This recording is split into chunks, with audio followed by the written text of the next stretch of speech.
করছিলে? আমি আছি।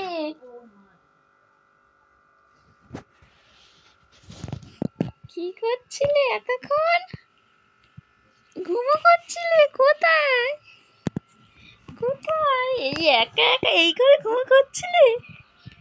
আমি তো তোমার পাশে বসেছিলাম। চলো, সকালবেলা উঠে বাইরে থেকে ঘোরাফেরি করে আবার ঘুমো। এবার তো খেতে হবে। চলো, সবাই মাছ ধরছে, আমি তোমার জন্য দেখতেই পাচ্ছি না জানো। আমি তোমার সাথে বসেছিলাম। চলো চলো চলো বাইরে চলো। মামা good morning, good morning everyone.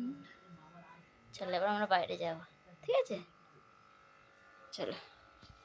Hello everyone, সবাই কেমন আছো? আশা করছি সবাই খুব ভালো আছো। আমার নতুন একটি ব্লগে সবাইকে অনেক অনেক ভালোবাসা। এই দেশে এসে আমার মেয়ের ঘুমের টাইম সম্পূর্ণ চেঞ্জ হয়ে গেছে। সবাই যেহেতু দেশে এসে তাই সবাই এক রুমেই ঘুমাচ্ছি। আমার মেয়ে তো সবাইকে দেখে কিছুতেই ঘুমাবে না। ঘুমানোর সময় ওর লেট হয়ে যাচ্ছে, আরও ঘুম থেকে উঠে পড়েছে অনেক সকালে। তা ভালো, ঘুম থেকে উঠে সবার সাথে একটু ঘুরে এলো, ঠাম্মার সাথে দাদুর সাথে সব কোলে কোলে চারিদিক ঘুরলো অত সকালে। তারপর আবার এই তারই মধ্যে দেখি না আবার দেখি না চোখ ডলছে।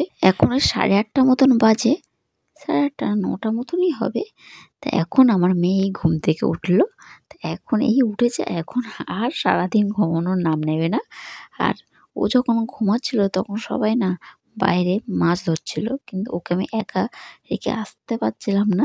তাই এই সবাই বাইরে এলাম। তোমাদেরকে তো বলেইছি কালকে ছিল অধিবাস, আজকের আছে মেন মৎসব। তাই অধিবাসের জায়গাটা ভালো করে মুছে নেওয়া হলো। আর এখানে দেখো আজকের একটু বেশি লোকজন খাবে, তাই এখানে অনেকই মাছ ধরা হয়েছে। সবাই মিলে এখানে মাছ কাটা হচ্ছিল, আর মা আর ঠাকুমা ওখানে সবজিপত্র কাটছিল। একটু বেশি করে সবজি কাটা হচ্ছিল। আর আমার মেয়ে ওর বাবার কোলে উঠে এই মাছ কাটা দেখছে, ও কি বুঝে ওই জানে। আবার দেখি না হাসছিল, ও কি বুঝেছে ওই জানে। আর দেখো তোমাদেরকে বলছিলাম না আজকের মেন মৎসব, একটু আগেই ভিডিওতে দেখালাম জায়গাটা কেমন ছিল, এখন কিভাবে গোছানো হয়েছে। তা গুরু ভাই, গুরু মা, গুরু বাবা সবাই ওদিকের কাজে গুছিয়ে এখন একটু রেস্ট নিচ্ছে। তারপরে মেন পুজোর কাজে বসে। আর এখানে সবাই মিলে আমার মেয়েকে নিয়েই গল্প করছে, ও যেখানে থাকবে ওকে নিয়ে আলোচনা হবে এমনটাই। আর এখানে দেখো আমার মেয়ে যেহেতু গুরু ভাইকে চেনে, আগে কয়েকবার আমাদের বাড়িতে এসেছে, তাই ও একটু ভয় পাচ্ছে না। ছোট বাচ্চারা ওই দাড়ি টাড়ি দেখে ভয় পায়, তো ও কোনো মতেই ভয় পাচ্ছে না। আর এদিকে গুরু বাবা একটু জল খাবে বললো, তাই আমি একটু জলের মগটা এগিয়ে দিলাম। এখন অনেকটা বেলা হয়েছে, তাই খুব খিদে পেয়ে গেছে। সকালে জাস্ট 1 কাপ চা খেয়েছি।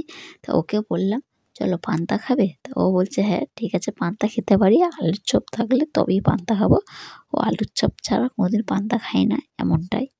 আর দেশের আলুর চপ এমনিতেও খুব টেস্টি, তাই বললাম চলো আলুর চপ দিয়েই পান্তাটা খেয়ে নিই।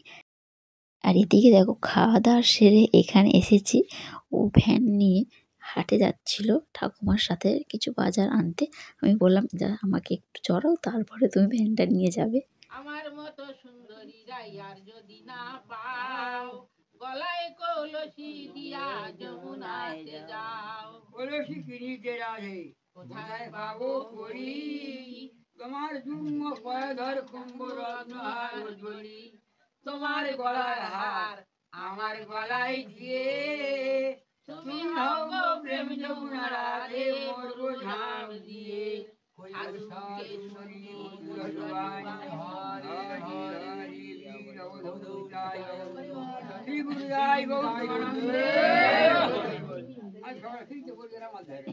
আর এখানে দেখো মৎসবের কাজ শেষ হয়ে গেছে, তাই সবাই সেবা করে নিল, নিয়ে সবাই একটু রেস্ট নিয়েছে।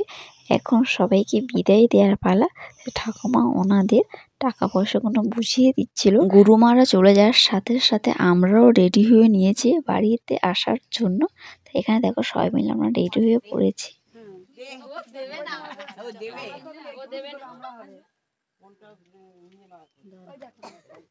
টাকাও দেবে না কাউকে।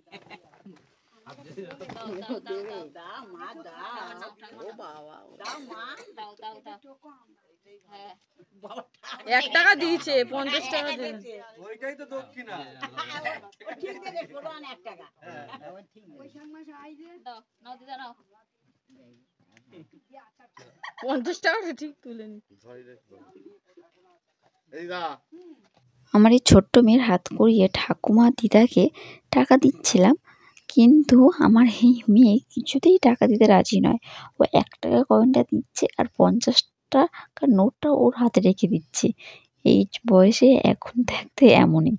আর এখানে দেখো সবাই মিলে রেডি হয়ে বার হয়ে পড়েছি, এখন বাড়িতে ফিরবো। যে কোনো জায়গায় যাওয়ার মজাটা আলাদা, আর ফেরার মজাটা তার আরও অন্যরকম। যে যাবো যাবো ভাব, এটাই না সবচেয়ে থেকে ভালো। এই যে এলাম, তারপরে আবার বাড়িতে ফিরতে হবে এক রাশ মন খারাপ নিয়ে, কিন্তু কী করার, বাড়িতে তো ফিরতেই হবে। আর এখানে দেখো এখন বাড়ি ফেরার পথে গুরু ভাই আমাদের সাথে যাচ্ছিল। এখন তো আমরা বাড়িতে ফিরছি না, এখন যাচ্ছি আমি আমার বাবার বাড়িতে। তাই সবার মনে এক রাশ দুঃখ থাকলেও আমার মনে আছে এক রাশ ভালোবাসা, যেহেতু আমি যাচ্ছি আমার বাবার বাড়িতে। প্রত্যেকটি মেয়ে তার বাবার বাড়িতে গেলে খুশি হয়, তাই আমিও খুব খুশি। আমার মা অনেকবার গুরুভাইকে আমাদের বাড়িতে আসতে বলেছিল, তাই আমরা এখন আসছি গুরুভাইকে সাথে নিয়ে এলাম।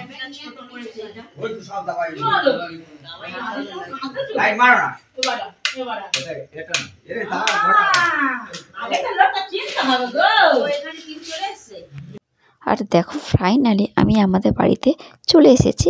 আর বাড়িতে ফিরতে না অনেকটা সন্ধ্যা হয়ে গিয়েছিল, যেহেতু বিকেল পার হয়েছি, আর এতটা রাস্তা আসতে অনেকটা সন্ধ্যা হয়ে গিয়েছিল। আর এখানে দেখো আমার মা সবার সাথে গল্প করছিল, সবাই এলো আমাদের বাড়িতে। তো আমার মেয়েকে দেখে সবাই খুবই খুশি।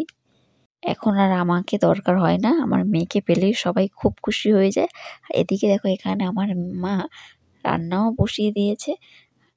আমার মাকে প্রতিবার বলি একটু রান্নাটা তাড়াতাড়ি সেরে রাখবে, তো সন্ধ্যাবেলা গল্প করতে পারি সবাই মিলে। কিন্তু আমার মার এত কাজের চাপ, কোনো দিনই এরমটা করতে পারে না। আর এখানে দেখো সবাইকে আমার মা চা দিয়ে দিল। আর এখানে আমি আর পায়েল এসেছি একটু মুড়ি মাখতে। পায়েল এই চটপটা এই মুড়ি টুড়ি এসব মাখতে ভালো পারে, তাই ওকেই বললাম তুমি মুড়িটা মাখো। আমি অপর থেকে মুড়িটা ঢেলে দিচ্ছিলাম, ও বলছে দেখো ও ঠিক বুঝতে পারছে না কতটা দেবে, তাই ও আমাকে জিজ্ঞেস করছিল। কে ফোন করেছে? তখন পেছন থেকে বিদ্যুৎ নাম করছিল। আর এখানে দেখো সবাই মিলে বসে গল্প করা হচ্ছিল, আমার মেয়েকে নিয়ে খেলা হচ্ছিল। আর এরই মধ্যে আমার ভাই ছিল কাজে, ও ফিরে এসেছে। আর আমার দাদা আর ভাই সারাক্ষণ মাথা খারাপ করে দেয়, এ তারা। আমার মেয়ের ডাকনাম যেহেতু তারা, তাই আমাদের বাড়িতে সবাই ওকে তারা বলেই ডাকে। এখানে আমার মার রাতে রান্নাও হয়ে গেছে, তাই সবাই মিলে খাওয়া দাওয়াটাও সেরে নিলাম। আর এখানে দেখো পরের দিন আমরা বাড়িতে ফিরছি। আর একটা দিনের জন্য কেন গিয়েছিলাম বলো তো, মানে মেয়ের ছিল মামা ভাত, সেই জন্যই গিয়েছিলাম। আর ছোট্ট একটা ভিডিওতে এই মামা ভাতের ভিডিও ক্লিপ শেয়ার করছি, সেটা তোমরা দেখে আসতে পারো। আজকের ব্লগটি এখানে শেষ করছি, আবার দেখা হচ্ছে পরে একটি ভিডিও।